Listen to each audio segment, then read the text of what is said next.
कि हम मरते दम तक लड़ेंगे।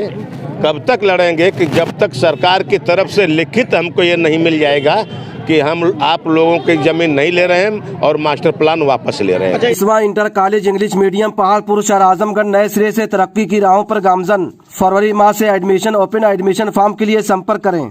मैं Haris Sheikh, admin of Maxim laboratories and diagnostic centre Bilariya की चुंगी। यहाँ पे ब्लड कल्चर से लेके एफएनएससी से लेके हिस्टोपैथोलॉजी सब एक रूफ के अंदर सब जांचें यहाँ पे होती हैं।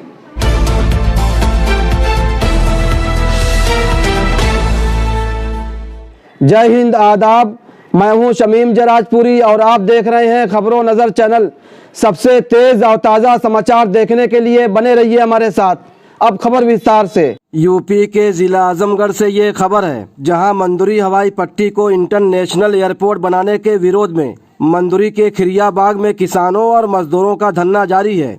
और आज धरने का 89वां दिन था और किसान शदीद ठंड में भी धरने पर बैठे हैं। किसान और मजदूर किसी भी कीमत पर अपना गांव, अपनी जमीन और अपना मकान छोड़ने के लिए तैयार नहीं है। धरना प्रदर्शन के द्वारा किसान और मजदूर इंटरनेशनल एयरपोर्ट बनाने का विरोध प्रदर्शन कर रहे हैं। आज जुमे को जिला अधिकारी आजमगढ़ विशाल भारद्वाज ने मंदुरी इंटरनेशनल एयरपोर्ट में जाने वाली किसानों और मजदूरों की जमीनों और मकानों के मालिकान और किसानों को बातचीत करने के लिए कलेक्ट्रेट सभागार में बुलाया था। किसानों और मजदूरों के साथ हुई बैठक में डीएम आजमगढ़ विशाल भारद्वाज ने ये साफ कर दिया कि शासन की तरफ से जो भी आदेश आएगा, हम आपसे बातचीत के जरिए ही शासन के आदेश का पालन करेंगे, लेकिन कोई जबरदस्ती नहीं करेंगे। एडीएम प्रशासन अनिल कुमार मिश्र ने कहा कि हम आपकी मांगों को शासन तक पहुंचाने का काम करेंगे। नतीजा ये हुआ कि ये वार्ता बिल्कुल बेनतीजा रही। मीडिया से बातचीत करते हुए एडीएम प्रशासन अनिल कुमार मिश्र ने क्या कहा है और दूसरी तरफ मंदुरी के खिरिया बाग में चलने वाले धरने के अध्यक्ष रामनयन यादव ने क्या कहा है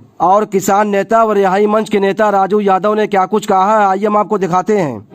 सरकार काम कर रही है, उसके लिए आज ग्रामीणों से बातचीत करने के लिए बुलाया गया था, जो विरोध प्रदर्शन करेंगे। तो दोनों के बीच मत में क्या बातचीत हुई है, क्या फैसला हुआ? आज इन लोगों से जिलाधिकारी महोदय के नेतृत्व में वार्ता की गई है। वार्ता में हम लोगों ने बताया कितनी कितनी किन गाँवों की ज़मीनें जाएगी और लोगों से सहमत लेने के लिए वार्ता की गई है। और वार्ता जो है आगे भी जारी रहेगी। कितने चरणों में सर ये योजना है?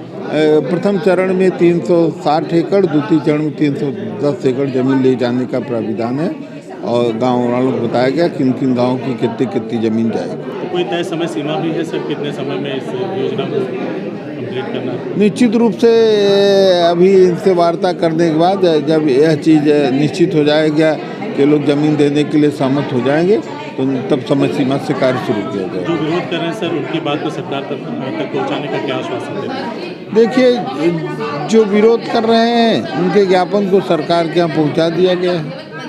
आप लोगों को आमंत्रित किया था बातचीत करने के लिए, क्या बातचीत हुई, कोई निष्कर्ष निकला सामने? निष्कर्ष तो कोई नहीं निकला। हमने अपनी बात कहा और वो सरकार की बात को हमारे ऊपर लादना चाह रहे हैं। हमने तो आजमगढ़ में एयरपोर्ट की मांग किया ही नहीं, तो हम जबरदस्ती हमको एयरपोर्ट दिया जा रहा है। हमने मांग किया था कि कल कारखाने हों, यहाँ पर कुछ ऐसे रोजगार पर कोई ऐसी व्यवस्था दी जाए ताकि युवाओं को रोजगार मिले, बेरोजगारों को रोजगार मिले। हम तो मांग करते हैं कि आजमगढ़ में कन्या महाविद्यालय और कन्या इंटर कॉलेज ये नाम मात्र के कहीं कहीं हैं, वह शिक्षा के लिए व्यवस्था किया जाए। अच्छे अस्पताल दिए जाए जहां गरीब लोग अपने बच्चों को पढ़ा सकें, अपने बच्चों को, अपने लोगों को दवा करा सकें। कुछ ऐसी व्यवस्था दी जाए ताकि उसको हम विकास कहेंगे। और ये बताइए कि हमारे इतने गाँवों को उजाड़ करके जो छोटे छोटे किसान हैं, किन्हीं के पास खेती है ही नहीं है और उनको उजाड़ करके यहाँ से भगा देंगे तो ये कौन सा विकास करेंगे? हमारा मैं तो ये समझता हूँ कि ये विकास जिला प्रशासन की तरफ से कहा गया कि जब भी कोई बड़ी परियोजना आती है तो ज़मीनों पर ही उसका क्रियान्वयन होता है, किसानों की ही ज़मीनों को लिया जाता है, ग्रामीणों की ही ज़मीन को लिया जाता है, तो इसमें नया कुछ नहीं है। इस पर क्या कहना आप? इस पर हमारा ये कहना है कि जहाँ खाली ज़मीन हो, जहाँ पर दूर दूर तक गांव दिखाई न देते हों, जहाँ पर कृषि कार्य न होते हों, ऐसी ज़मीन को चिन्हित करके आप बनाइए न। कौन इसको मना करता है? लेकिन कहा कि जितने खातेदार प्रभावित होंगे, जितने खातेदारों की ज़मीन जाएगी, उससे उन लोगों से व्यक्तिगत एक एक व्यक्ति से बात किया जाएगा। आप लोग सामूहिक रूप से जो आंदोलन कर रहे हैं तो इससे क्या साबित होता है?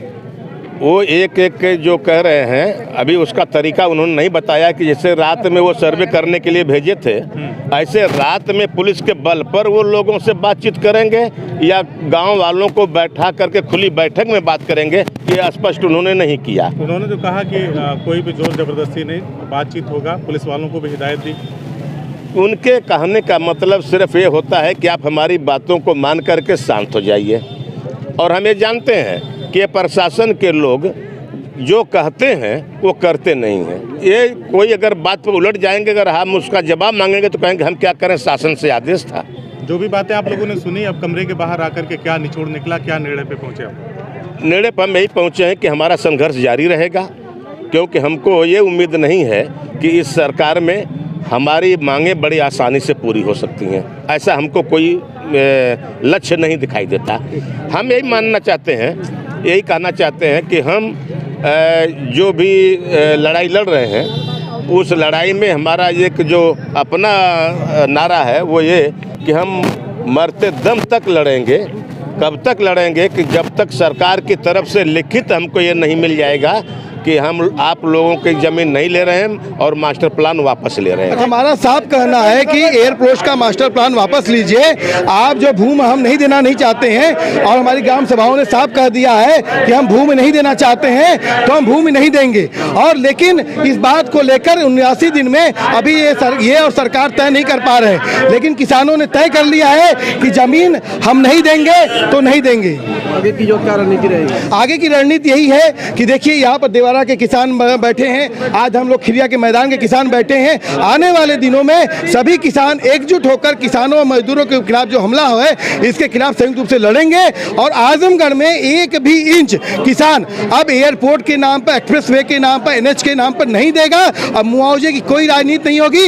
इस देश में खेती किसानी की जरूरत है। दाल चावल किसी फैक्ट्री में पैदा नहीं किया जा सकता है, और ये लड़ाई अंतिम दम तक लड़ी जाएगी। और ये आंदोलन आज पूर्वांचल का बड़ा आंदोलन खड़ा किया जाएगा। वार्ता में क्या बातें हुई? वार्ता में नतीजा रही, हम साफ कहना चाहते हैं, हमारे 18 किसानों की शहादत हो चुकी है। दीपक शर्मा नाम का एक लड़का निरहुआ ने बयान दिया कि सरकारी जमीन पे लोग कब्जा करके बैठे हैं, उस आदमी को सदमा पड़ गया। हम एक एक जो शहादत हो रही किसानों की, हम एक एक जो हमारे लोगों का खून बहा है, एक एक चीज का हम जो है इस सरकार से हिसाब लेंगे, और हम किसी भी कीमत पे इस झुकने नहीं देंगे। आज देवारा के किसानों की लड़ाई के साथ हम खड़े हैं। आज पूरा पूर्वांचल किसानों मजदूरों की लड़ाई को एकजुट होकर हम खड़ा करेंगे, और आने वाले दिनों में इस लड़ाई को पूरे देश का सवाल बनाएंगे। देवारा किसानों का समर्थन आपका है? हाँ, एकदम देवारा के किसानों का समर्थन है। और बताइए, सालों से किसान कट जाता है, घाघरा काट के निकल जाती है, सरकार के पास कोई पॉलिसी नहीं है। अब आप विकास की बात कर रहे हैं, विकास यहाँ होना चाहिए था ना। राम दुलार जी को क्यों लड़ना पड़ रहा है? क्यों? क्योंकि आप विकास नहीं कर पा रहे हैं। आप क्या बना रहे हैं? एयरपोर्ट बना रहे हैं, एक्सप्रेसवे बना रहे हैं। तो एयरपोर्ट एक्सप्रेसवे से नहीं विकास होता है।